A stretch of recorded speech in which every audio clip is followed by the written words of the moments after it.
लोकसभा चुनाव की तारीखों के ऐलान के साथ ही भारतीय जनता पार्टी के तमाम नेताओं की तरफ से जोरों शोरों से प्रचार किया जा रहा है। लेकिन अब हर किसी के मन में यह सवाल है कि आखिर इंडिया गठबंधन का क्या होगा, क्योंकि पश्चिम बंगाल की बात करें, ममता बनर्जी पहले से ही विड्रॉल कर चुकी हैं। उन्होंने अपनी तमाम सीटों पर जो है टीएमसी के विधायकों को उतार दिया है और साफ तौर पर यह कहा गया कि देखिए हमारे ही प्रत्याशी जो है वो चुनावी मैदान में उतरेंगे। लेकिन इन सब के बीच में अब इंडिया गठबंधन पूरी तरीके से टूटता हुआ नजर आ रहा है। बिहार की खास तौर पर बात करें तो बिहार में कांग्रेस और आरजेडी में टूट होती हुई दिखाई दे रही है और वो दो सीटों को लेकर है।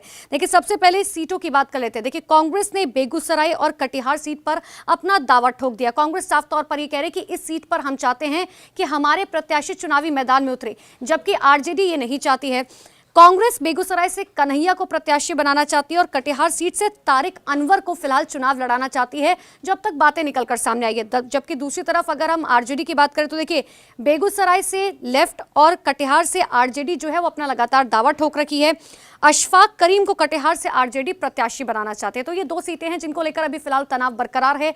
दोनों पार्टियों के बीच में लगातार बैठकों का दौर जारी, लेकिन अभी ये नहीं समझ आ रहा कि आखिर आगे क्या कुछ होगा। जिस तरीके से एनडीए के तमाम नेताओं की तरफ से लगातार ये बात कही जाती रखी है कि इंडिया पूरी तरीके से टूटता हुआ नजर आ रहा है। जो गठबंधन है ये सिर्फ एक नाम का गठबंधन है, क्योंकि अखिलेश यादव और राहुल गांधी की जब मुलाकात हुई थी उत्तर प्रदेश को लेकर, तब भी इस तरीके की बातें निकलकर सामने आई थी कि सीट शेयरिंग का फॉर्मूला जो है वो फिलहाल तय होता हुआ नजर नहीं आ रहा। और ठीक यही चीजें बिहार में भी हो रखी हैं। अब आप ये समझिए कि बिहार की स्थिति जो है वो किस तरीके की बनी हुई है कि दो सीटों को लेकर कांग्रेस और आरजेडी में फिलहाल रार है। अब ऐसे में क्या आरजेडी मानती है या कांग्रेस मानती है, क्या बेगूसराय और कटिहार सीट को लेकर जो विवाद चल रहा है ये सॉल्व हो पाएगा या नहीं हो पाएगा, क्योंकि लोकसभा चुनाव की तारीखों का ऐलान हो चुका है। तेजस्वी यादव खुद चुनावी मैदान में है, राहुल गांधी लगातार भारत जोड़ो न्याय यात्रा कर रखे हैं। लेकिन इन सब के बीच में ये दो सीटें ऐसी हैं जिनको लेकर बिहार में जो गठबंधन होने वाला है वो टूट की कगार पर पहुंच चुका है।